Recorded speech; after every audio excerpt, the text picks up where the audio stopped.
It's that time again. COVID here. And time for another vlog. What's been happening in Sydney in the EV space recently? Not much, to be honest, apart from obviously lockdowns, COVID and everything else. Oh, in some news, our Mitsubishi i-MiEV got a little punch in the face, unfortunately, due to a drugged driver. The car wasn't even moving, 3 o'clock in the morning. Happens. Luckily for us, it's very minor damage. It was easy fix, so it goes in Panamita soon. So basically a front bumper bar replacement, and that's it. So, what else is happening? Anything with Tesla? Oh yeah, FSD subscription. What do you think? Personally, I think they're going to come in around about the $250 a month, Australian. And it's $10,100 to buy it outright. So, basically, if you plan on keeping your car for more than, say, 3 years, I think it's about the changeover, you're better off just buying the FSD subscription outright. Because we plan on keeping this car for quite a long time. We've had it for almost 3 years, 2 years now.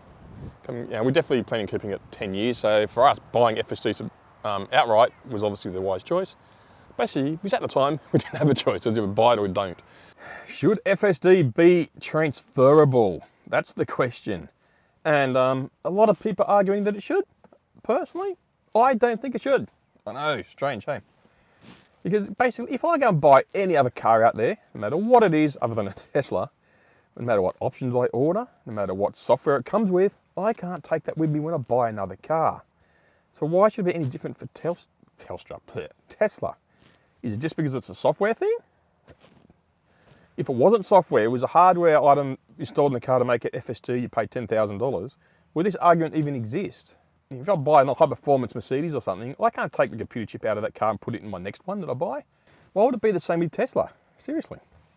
But though, one thing would be nice, I know it would be nice to be able to transfer it, but if you can't, it doesn't worry me, because I just mentioned.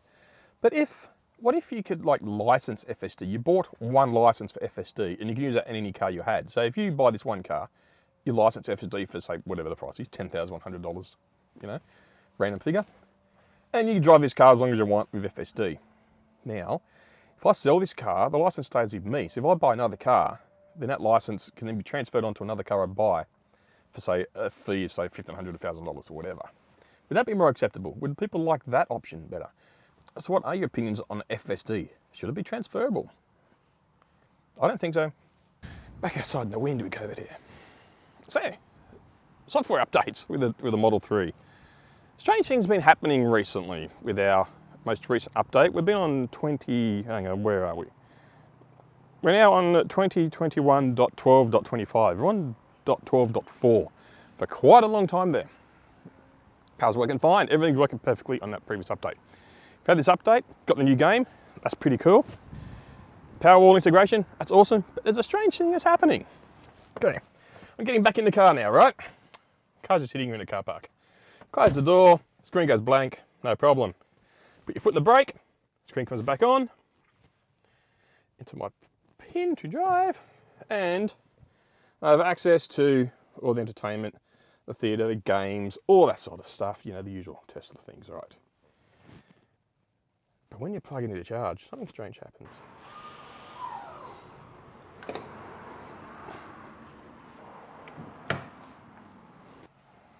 Okay. I've just plugged the car in there and AC, as you've seen. Now, I just got back in the car, as you can see, we're on this screen here. That's all good. The minute I close the door, ready? We're on this screen. I can't do anything. There's nothing I can do to make that work.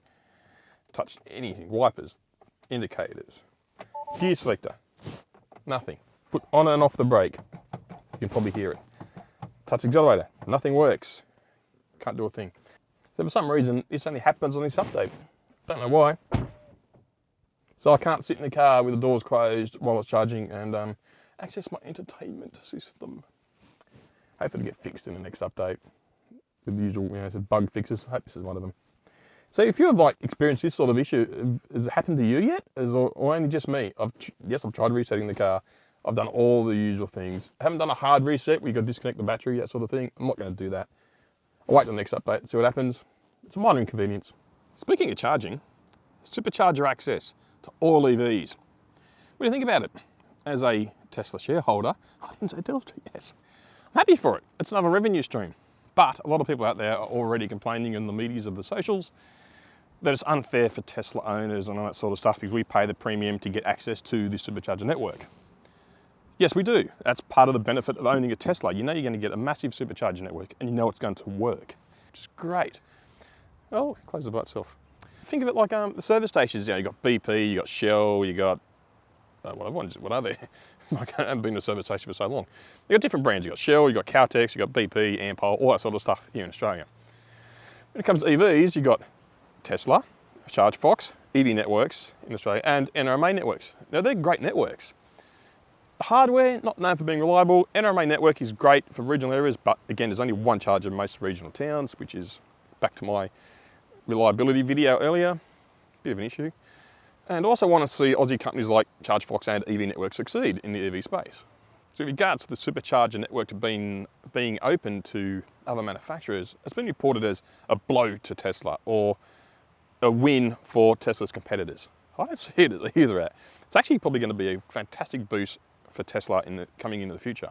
Because yes, in Australia we have ChargeFox, EV Networks and the NRMA DC Fast Charger Network, which I want to see succeed because they're great Aussie companies and they're promoting electric vehicles. The user experience for those Tesla superchargers is far easier than what it would be on the other networks. So if you have a network, say if you get PayPass operating here in Australia, that would be a massive win. That I don't know why they don't do it. You can get PayPass for everything else. Why can't you use it for DC fast chargers? Oh look, I'm going to get raided by some kangaroos here right now. This is the joys of Western Sydney.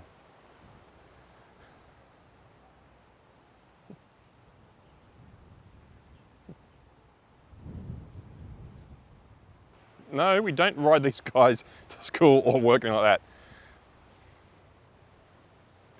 We're not exactly the smartest creatures on the planet, that's for sure. Yeah, they're off again, getting out of the wind, enjoying the sunset. So where was I? Yes, Tesla becoming a monopoly, essentially, maybe, of the EV charging network globally. For Tesla, good thing. For EV owners, yes, it's got to be a good thing as well because reliable, easy to use, everywhere.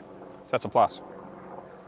Other EV news in Australia. Yes, the Canberra Institute of Technology is now offering training courses for vehicle mechanics to specialise in electric vehicles, which is fantastic. So there's always sort of been a fear out there that the automotive mechanic will become a dying art in the near future with EVs becoming the prominent vehicle on the road. Well, training courses to train mechanics in specialising in EVs. So you won't have to take your car back to the manufacturer for work. Once the vehicle's out of warranty, probably have to upgrade for mileage, all that sort of stuff. So that's fantastic news. Oh, apparently Smart Shift is coming to the Model 3, Model Y2, the next software update. Yay! You know, Smart Shift, that's the one where the car predicts where you want to go. If you park in your garage, there's a wall in front, it would automatically select reverse. Or if there's a wall behind you, select forward, all that sort of stuff. What I've seen on the Plaid Model S at the moment though, is it doesn't predict where you want to go, like when you're reversing out of a driveway. So you reverse out of a driveway, backwards, you stop, the car won't automatically go into drive for you to drive off down the street. You've got to put that in the drive manually, but it's not much of a stretch for the software update to be able to do that, which is a good thing. Right. So that's it for this vlog. Tesla news, more Tesla news, Tesla news, iMove news, COVID hair, kangaroos, crows, socially distanced. You think of this spare time in lockdown, I'd probably get some more videos made, wouldn't you? But I will. That's a nice sunset in the afternoon. So if you got this far, once again, thank you for watching. Take care of yourselves.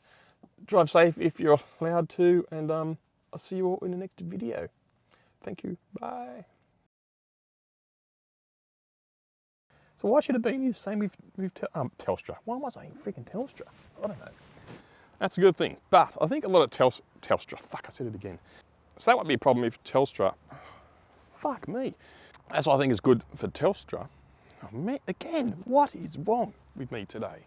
They will essentially give Telstra, why?